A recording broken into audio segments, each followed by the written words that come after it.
39వ అధ్యాయము బలరామకృష్ణులు అక్రూరునితో గూడి మధురకు బయలుదేరుట. శ్రీ శుకుడు వచించెను. బలరామకృష్ణులు అక్రూరునకు తగిన విధముగా అతిథి సత్కారములను నెరపిన పిదప ఆయనను సముచితాసనమున సుఖోపవిష్టుని గావించిరి. అక్రూరుడు మార్గమధ్యమున తాను అనుకున్న రీతిగా తన మనోరథములన్నీయును ఈడేరినట్లు భావించెను. పరీక్షిణి మహారాజా, షడ్గుణైశ్వర్య సంపన్నుడు శ్రీనివాసుడు శ్రీకృష్ణుడు ప్రసన్నుడైన పిమ్మట లభ్యము కాని వస్తువు ఏముండును? సర్వము లభించినట్లే. అందువలన భగవత్తత్పరులైన వారు ఇంకా లౌకికములైన ఎట్టి సుఖములకును వస్తువులకును ఆశపడరు. భగవద్దర్శనానందమును పొందిన వారికి లౌకిక సుఖములన్నీయును తుచ్చములే.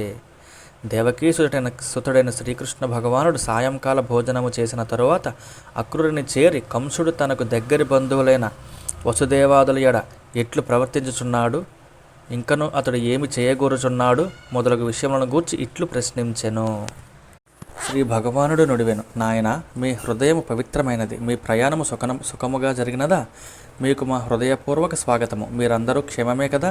మీకు మంగళముగాక. మధురలో గల మా జ్ఞాతులు, ఆత్మీయులు, బంధువులందరూ బాగుగా ఉన్నారా? వారందరినీ కంసుడు కష్టపెట్టలేదు కదా? అందరూ కుశలముగా ఉన్నారా?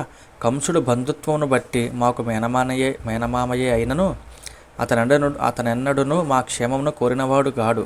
పైగా అతడు మన యదువంశమునకే రోగము వంటివాడు. అతడు వృద్ధి చెందుతుండగా, అతని దుర్మార్గము పెచ్చుమీరుచుండగా మాకు ఆత్మీయులైన మీ క్షేమములను గూర్చియు అతని పాలనలోని ప్రజల యొక్క బాగులను గురించి ఇంకా అడుగువలసినది ఏమున్నది?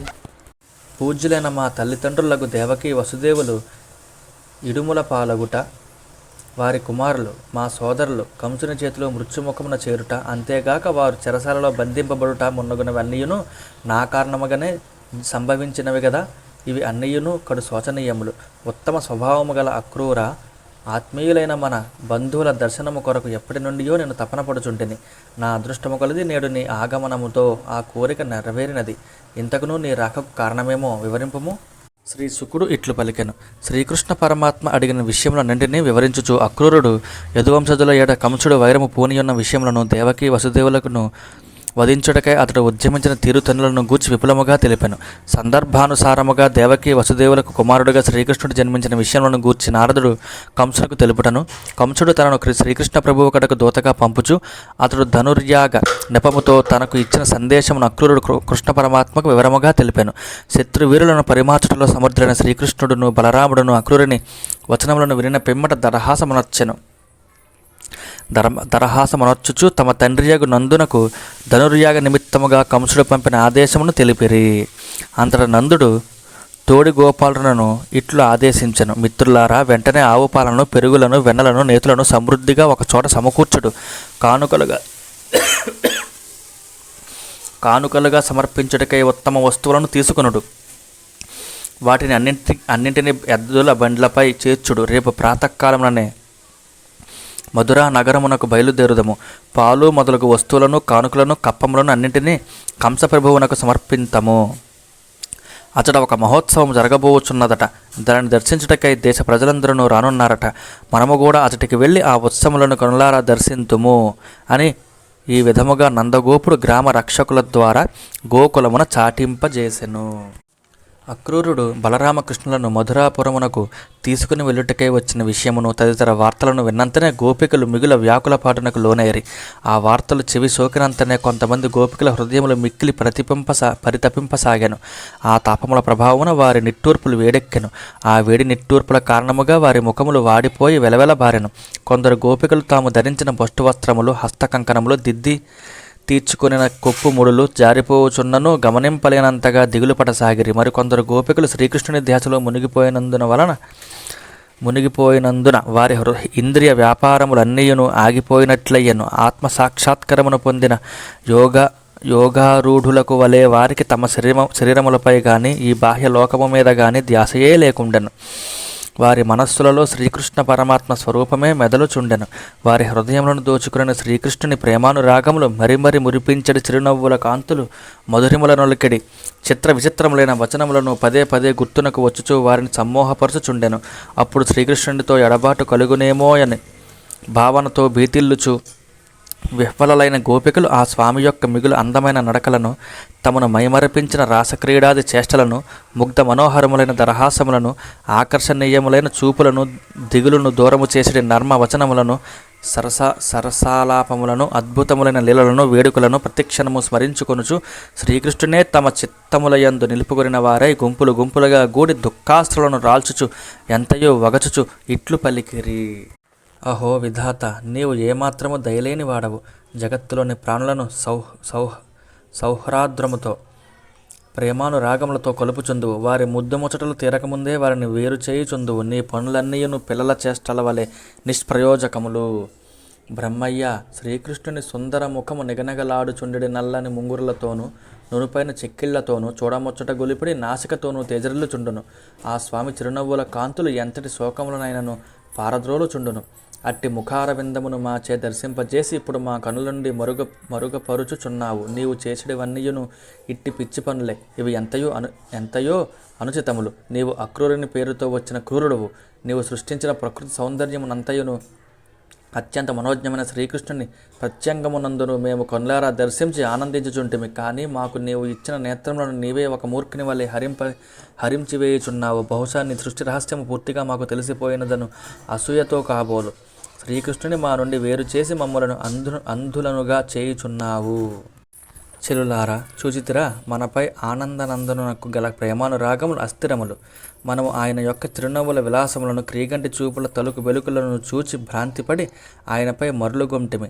మన ఇండ్లు వాకిండ్లను, పతులను, సుతులను, ఆత్మీయులకు బంధుమిత్రులను వదులుకొని ఆ స్వామినే సర్వస్వముగా భావించి దాసీలమై ఆయనను ఆశ్రయించితిమి.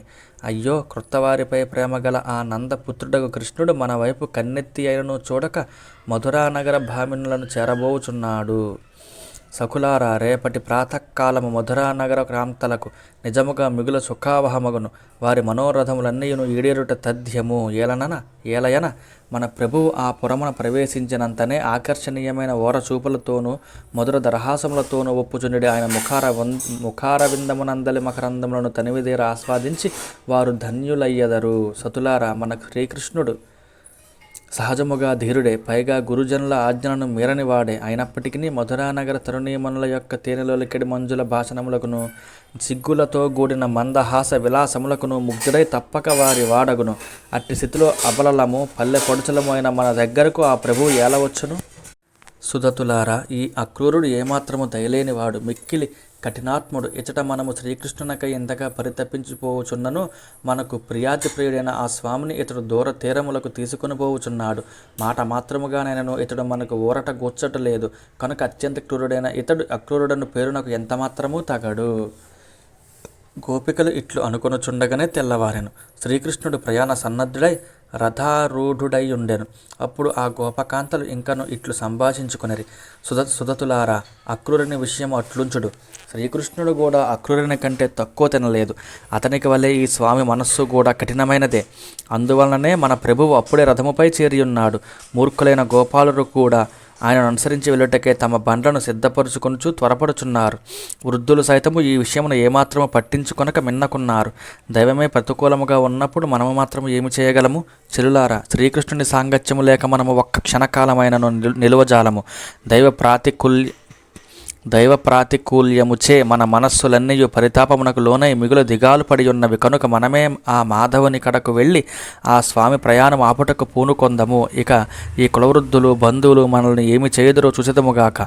సకులారా, రాసక్రీడలలో మునిగి ఉన్న మనకు శ్రీకృష్ణుని యొక్క ప్రేమానురాగములతో, మనోహర మందహాసములతో, తీయని సరస సల్లాపములతో, విలాసశోభితములైన వీక్షణములతో, హాయిని గూర్చెడు గాఢాలింగనములతో పెక్కురాత్రులు ఒక్క క్షణకాలము వలె గడిచిపోయినవి. ఇప్పుడు ఆ స్వామికి దూరమై దుర్భరమైన విరహతాపము నుండి ఎట్లు బయటపడగలము?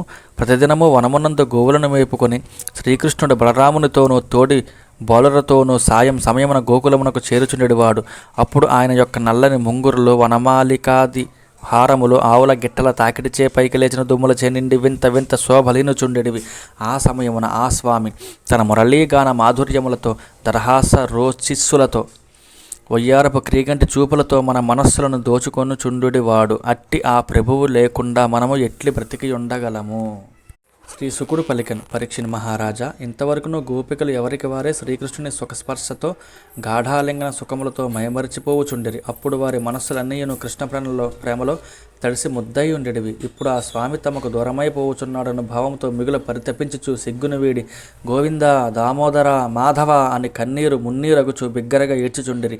గోపకాంతలు ఈ విధముగా గగ్గోలు పెట్టుచునే ఉండేరి. ఇంతలో సూర్యోదయమయ్యను. అంతటా అక్రూరుడు ప్రాతకాల సంధ్యోపాసనాది నిత్య విధులను ముగించుకుని రథమును నడుపసాగెను. నందాది గోపాలురు కూడా పాలు, పెరుగు, వెన్న, నెయ్యి మొదలగు గోరసములతో నిండిన కుండలను వివిధములగు పెక్కు కానుకలను బండ్లపై చేర్చుకొని అక్రూరుని రథమును అనుసరించిరి. గోపికలను తమకు ఎంతయో ప్రీతముడైన శ్రీకృష్ణుని అనుసరింపసాగిరి. అప్పుడు కృష్ణ భగవానుడు తగిన విధముగా సంజ్ఞలతో వారిని నివారింపజూసెను. కానీ గోపవనితలు మాత్రము వెనుకకు మరలక ఆ స్వామి యొక్క ప్రత్యుత్తరము కొరకు నిరీక్షించుచు అచట నిలిచిపోయిరి. తాను మధురకు ప్రయాణమై వెళ్ళుచున్న సమయమున మిగుల పరితపించుచు క్షోభపడుచున్న గోపికలను చూచి ఆ యదుకుల శిరోమణి నేను త్వరలోనే తిరిగి వత్తును మున్నగు అనురాగ పూరితములైన వచనములను దూతల ద్వారా పంపి వారిని ఓదార్చుచు ధైర్యమును గొల్పెను. పిమ్మట శ్రీకృష్ణుడు రథము మీదే ధ్వజపతాకము కనపడుచున్నంత వరకును, రథాశ్వముల గిట్టల తాకిడికి చెలరేగిన దుమ్ములు గోచరించుచున్నంత వరకును చూచుచూ గోపికలు ప్రతిమల వలె నిశ్చేష్టలై అచటనే నిలిచిపోయిరి. కానీ వారి చిత్తములు మాత్రము ఆ ప్రభువును అనుసరించుచునే ఉండెను.